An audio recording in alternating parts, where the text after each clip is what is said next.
বৰক্ষেত্ৰীৰ অসহায় নয়ন তালুকদাৰক অকণমান সহায়ৰ প্ৰয়োজন। চকুৰ দৃষ্টিশক্তি হেৰুৱাই কটাইছে যন্ত্ৰণাকাতৰ জীৱন। মাত্ৰ ২৭ বছৰ বয়সতেই অসহায় জীৱন অতিবাহিত কৰিবলগীয়া হৈছে বৰক্ষেত্ৰীৰ এগৰাকী সফল ডেকাই।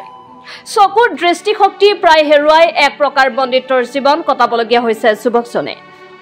মই ৰাজমিস্ত্ৰী কাম কৰিছিলোঁ গুৱাহাটীত। তাৰপিছত মোৰ এদিন চকুত চিমেণ্ট পৰিছিলে। তাৰে পিছত অতিক্ৰমে মোৰ চকুৰ দৃষ্টিশক্তিটো কমি কমি গৈ আছিল। তাৰপিছত মই GMC মেডিকেল কলেজত গৈছিলোঁ, তাতে ট্ৰিটমেণ্ট চলাইছিলোঁ। তাৰে পাছত মোক ট্ৰিটমেণ্ট কৰি থাকিব দিছিলে, 5 দিন এসপ্তাহৰ মূৰে মূৰে মাতে। আৰু তাৰপাছত মোৰ দৃষ্টিশক্তিটো কমিয়ে গৈ আছে ট্ৰিটমেণ্ট চলাৰ পিছতো।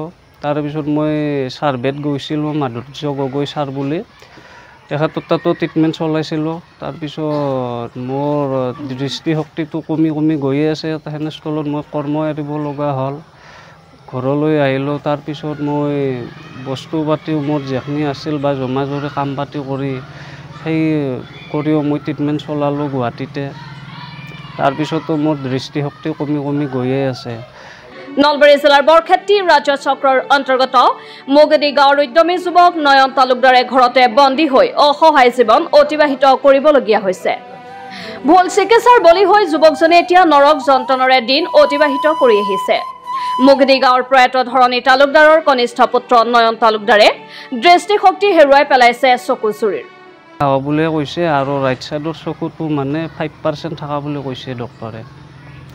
এতিয়া ডক্টৰে মোক আগৰজনত ডক্টৰক দোষ দিয়ে বা কমপ্লেইন কৰে, ডক্টৰে ডক্টৰক দোষ দি আছে।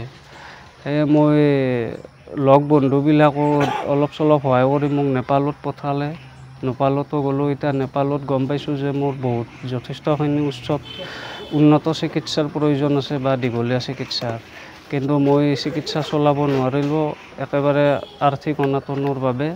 মোৰ একেবাৰে অৱস্থা বেয়া হৈ গৈছে। মোৰ বস্তু পাতিও বিক্ৰী কৰি চিকিৎসা চলাইছিলোঁ ইয়াতে অসমত আজি 3 বছৰ ধৰি, কিন্তু মই কোনো সুফল লাভ কৰিব নোৱাৰিলোঁ। পাৰিম বুলি ভাবিছিলোঁ, কিন্তু ডক্টৰে এতিয়া ভুল কৰা বুলি কৰে। মাতৃ ক্ষীৰোদা তালুকদাৰৰ সৈতে ঘৰতে অসহায় জীৱন অতিবাহিত কৰি আহিছে যুৱকজনে। 3 বছৰ পূৰ্বে পিতৃহাৰা হোৱা নয়নে মাতৃক ভৰণ পোষণৰ বাবে কামৰ সন্ধানত ওলাই গৈছিল গুৱাহাটীলৈ।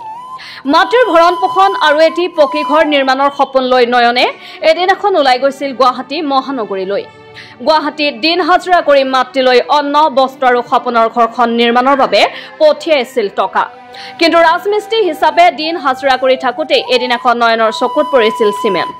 সাধাৰণভাৱে চকুজুৰিৰ সমস্যাত ভোগা নয়নে দীৰ্ঘদিন ধৰি গুৱাহাটী চিকিৎসা মহাবিদ্যালয়ত চিকিৎসা কৰিও সুফল নাপালে। GMC মেডিকেল কলেজত গৈছিলোঁ, তাতে ট্ৰিটমেণ্ট চলাইছিলোঁ। তাৰে পাছত মোক ট্ৰিটমেণ্ট কৰি থাকিব দিছিলে, 5 দিন এসপ্তাহৰ মূৰে মূৰে মাতে। আৰু তাৰপাছত মোৰ দৃষ্টিশক্তিটো কমিয়ে গৈ আছে ট্ৰিটমেণ্ট চলাৰ পিছতো। তাৰপিছত মই ছাৰ্ভেত গৈছিলোঁ, মাধুৰ্য গগৈ ছাৰ বুলি, তেখেতৰ তাতো ট্ৰিটমেণ্ট চলাইছিলোঁ। তাৰপিছত মোৰ দৃষ্টিশক্তিটো কমি কমি গৈয়ে আছে। তেনেস্থলত মই কৰ্ম এৰিব লগা হ'ল। নয়নৰ অভিযোগ, GMCHত ভুল চিকিৎসাৰ বলি হৈ চকুজুৰিৰ দৃষ্টিশক্তি প্ৰায় হেৰুৱাই পেলাইছে। সম্প্ৰতি নেপালত চিকিৎসা কৰি থকা নয়নক প্ৰয়োজন আপোনাৰ অকণমান সহায়ৰ। নেপালত চিকিৎসা কৰি থকা নয়নৰ দৃষ্টিশক্তি ঘূৰাই আনিবলৈ প্ৰয়োজন ভালেমান অৰ্থৰ। যাতে মোক হিমন্ত মামে চাই আগৰ দৰে দৃষ্টিশক্তি ঘূৰাই আনি দিয়ে, চকু দুটা ভাল কৰি মামাই মোক চিকিৎসা কৰে। মামা, মই আপোনাক কাটৰ আহ্বান জনাইছোঁ, মোক 2টা চকুত ট্ৰিটমেণ্ট কৰি ভাল কৰি দিয়ে যেন সোনকালে। মোৰ এতিয়া এটাত বেয়া হোৱা বুলিয়ে কৈছে, ইয়াতে ট্ৰিটমেণ্ট কৰি থাকোঁতো। তাৰপিছত এটাত 5% আছে। আপুনি মোক সহায় কৰিলে, চিকিৎসা কৰিলে মই হয়তো আগৰ দৰে দেখা পোৱা হ'ম। মোক আগৰ দৰে দৃষ্টিশক্তিটো ঘূৰাই দিয়ক, যাতে মই আগৰ দৰে কাম কৰি খাব পাৰোঁ বা মাক চাব পাৰোঁ। অসহায় নয়নে এই ক্ষেত্ৰত ৰাইজৰ পৰা বিচাৰিছে সহায় সহযোগিতা। নয়নে অসমৰ মুখ্যমন্ত্ৰী ডক্টৰ হিমন্ত বিশ্ব শৰ্মাৰ পৰাও বিচাৰিছে সহায়। জুবিন গাৰ্গৰ অন্ধভক্ত নয়নে প্ৰিয় শিল্পীগৰাকীৰ পৰা বিচাৰিছে সহায় সহযোগিতা। যদিহে কোনো হৃদয়বান লোকে নয়নক সহায় কৰিব বিচাৰে তেনেহলে মুকালমস্থিত চেণ্ট্ৰেল বেংকত থকা নয়নৰ 4044897522 এই নম্বৰৰ একাউণ্টে যোগে ধন দিব পাৰিব।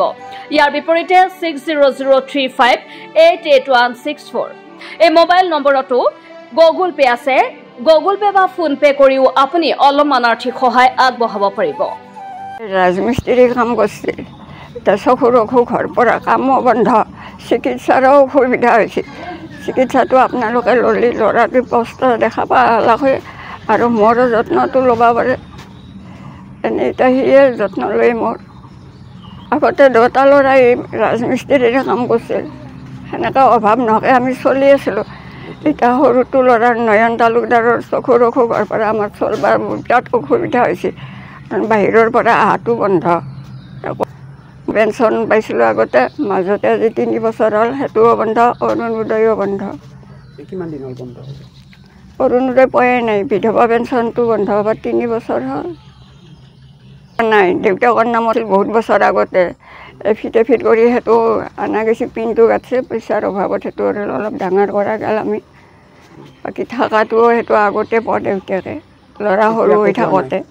এতিয়া পোৱা নাই, এতিয়াও সৰু হৈ আছিল ল'ৰাই। অৰুণোদয় পোৱাই নাই, বিধৱা পেঞ্চনটোও কটা গৈছে। চিমেণ্ট পচিল বোলে কাম কৰি থাকোঁতে সাধাৰণ হিচাপে, সেইবাবে সেনেকৈ চিকিৎসাও বহুত লাগ, কিন্তু কামত অহা নাই একো চিকিৎসা গেলা। দিনে দিনে চকুৰ পোহৰ কম হৈ আহি আছে ল'ৰাটোৰ। আহ্বান জনালোঁ অসমৰ মুখ্যমন্ত্ৰী হিমন্ত বিশ্ব শৰ্মাক, মোৰ ল'ৰাটোক যাতে চকু ভাল কৰি দিয়ে, আগৰ দৰে যাতে চলিব পাৰে, মই যাতে চলিব পৰা হওঁ, চকুৰ অসুখ যাতে ভালে, শৰীৰটোৰ গাৰ বিষ ৰোগ গেলাকো গৈ বহুত অসুবিধাত চলি আছোঁ। বাহিৰৰ পৰা অহা সুবিধাটো একো নাই, টকা পইচা কি বিৰাট ঔষধ পাতিৰো অসুবিধা আৰু বাকী ইনকামৰো অসুবিধা ল'ৰাৰ। আপোনালোকে যাতে এইখিনি উপকাৰ কৰে, ল'ৰাই যাতে কাম কৰিব পৰা হয়, এয়ে মোৰ আশা।